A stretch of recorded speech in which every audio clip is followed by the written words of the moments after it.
everyone, and welcome back for another deep dive with us. This time we're going to be tackling Plato's Gorgias. Oh yeah, Gorgias. It's one of those texts that, I think continues to really resonate even thousands of years later. Absolutely. And just kind of starts all these really fascinating conversations about rhetoric and persuasion and power and all these really juicy topics. Always relevant. Right, exactly. I mean, especially today. Yeah, and our source material this time is actually excerpts from a college lecture on the Gorgias. Okay, interesting. Which I thought was a very cool, kind of different way to approach it. And one of the first things that kind of jumped out at me in these excerpts was this question: what does Play-Doh have to do with Play-Doh? Uh-huh.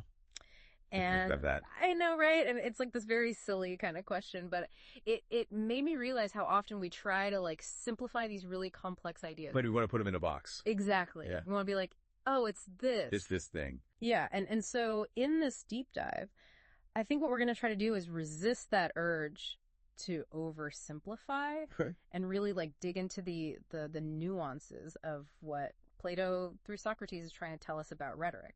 Yeah, I mean, because I think understanding rhetoric and its power and potential for misuse is just as important today as it was back then in ancient Greece. For sure. So to set the stage, we're kind of dropped right into this conversation after Gorgias, who is this, well-renowned speaker and teacher of rhetoric, has just given this very impressive demonstration of his rhetorical skills. Okay. And you would think that everyone would be, praising him and applauding, but not Socrates. Right. He jumps right in and wants to know what rhetoric actually is, not just, be entertained by this, fancy performance. Socrates is like, wait, hold on. I don't want to just see the show.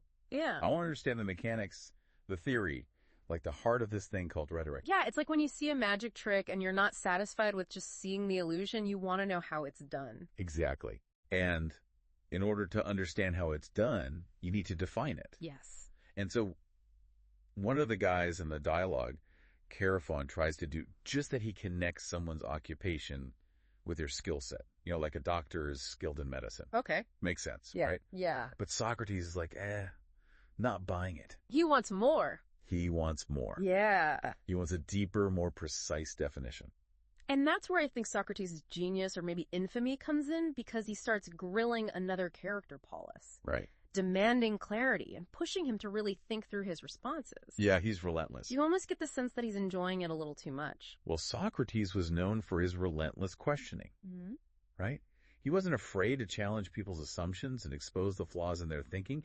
And honestly, don't we need a little bit more of that today? Oh, gosh, yes. Think about how often we just accept vague statements or superficial arguments without really digging deeper. It's so true, and I love that Socrates actually calls Polus out for being more interested in sounding good than having a genuine discussion. Oh, that's good. I feel like that happens all the time these days. All the time. Especially online. Yeah. It's like it's all about winning the argument, not about understanding a different perspective. Socrates was ahead of his time. Right. In recognizing the dangers of empty rhetoric. But before we go too far down that road, let's hear what Gorgias himself has to say. Okay. He defines rhetoric as the ability to persuade judges, statesmen, and audiences. Okay, so we finally have a definition on the table, but it feels kind of broad, don't you think? It does. I mean, persuading people can be used for all sorts of things, good and bad. You're right. It's not just about the ability to persuade, but the purpose behind it. Right. And that's where Socrates takes the discussion next. Yeah. He wants to know what kind of persuasion rhetoric creates. Okay. Is it about leading people to knowledge and truth, or just simply manipulating their beliefs? Ooh, now that's a question that really gets to the heart of things. It does. Why does it even matter if persuasion is based on, solid reasoning or just clever tricks? It matters because it gets to the ethics of communication. Okay. I mean, if someone can persuade you of something that isn't true, or play on your emotions just to achieve their own goals, that raises some serious concerns about the potential for harm. I mean, think about like the spread of misinformation or propaganda. Right. It thrives on persuasive techniques that bypass critical thinking. Yeah, it's like anyone can learn how to be a magician and pull a rabbit out of a hat, but what are they using that power for? Right. To entertain, to deceive, to distract. Exactly. Right? Like, what's the purpose behind it? What's the motivation? It really is like that That magic analogy is perfect because with rhetoric, you're dealing with the power of words, the ability to shape thoughts and beliefs, and as we're seeing with Gorgias, that power can be used for different ends. So, where does Socrates take this line of questioning? Does he think all rhetoric is bad? Not exactly. What's interesting is that Socrates doesn't completely dismiss rhetoric. He acknowledges its potential for good, but he's also keenly aware of its potential for misuse, even abuse. Okay, so it's not a black and white issue for Socrates. It's more about understanding the nuances, the different ways it can be used, and maybe more importantly, the motivations of the speaker. That's a key point. Socrates introduces this idea of flattery. He argues that there are practices that might seem like genuine arts, but are really just forms of flattery. They imitate the real deal without possessing true knowledge or aiming for what's beneficial. So it's like a counterfeit, something that looks valuable, but is actually worthless. Can you give us an example of this, something we can relate to? Think about those ads. You see that promise you'll be more attractive, more popular, more successful if you buy a certain product. They're playing on your desires, your insecurities, without necessarily offering something truly beneficial. That's what Socrates would call flattery. Oh, I see what you mean. It's about appealing to someone's emotions or vanity rather than their reason or the best interest. So where does rhetoric fit into this? Socrates uses a comparison that I find really illuminating. He talks about pastry baking versus medicine. Both involve the body, but with very different aims. Medicine seeks to understand the body to promote health and well-being, even if the treatments are sometimes unpleasant. Pastry baking, on the other hand, simply aims to please the palate, to provide immediate gratification, even if it's unhealthy in the long run. So in this analogy, pastry baking would be a form of flattery, right? It imitates the care of the body that true medicine provides, but without the genuine knowledge or concern for long-term health. Exactly. And Socrates argues that rhetoric can be used in a similar way, while true statesmanship aims to make the citizens better to improve their lives. And the well-being of the state rhetoric often focuses on pleasing the audience, winning their favor, even if it means telling them what they want to hear rather than what's best for them. Wow, that's a pretty sharp critique of rhetoric. It's like he's saying that some speakers are more interested in winning applause than in promoting what's right. And just how does Gorgias respond to this accusation? Well, Gorgias defends his craft, as you might expect. He argues that a rhetorician can't be held responsible if someone misuses their skills. He compares it to a boxing instructor. Just because a student uses their training to harm someone doesn't mean the instructor is to blame.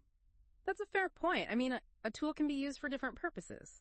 A hammer can build a house, or it can be used as a weapon. Depends on the intentions of the person wielding it. So, is this debate about responsibility, then both the responsibility of the speaker and the listener? You've hit on a crucial takeaway from Gorgias. It reminds us that persuasion is a two-way street. Yes, the speaker has a responsibility to use their skills ethically, to not intentionally mislead or manipulate, but the listener also has a responsibility to be discerning, to question what they hear, and to not be swayed by mere flattery or emotional appeals. You know, it makes me think about how much information we're bombarded with every day. Ads, social media, news articles, everyone is trying to persuade us of something. It can be overwhelming. So how do we become more discerning listeners, more critical thinkers, like you're saying? That's the million-dollar question, isn't it?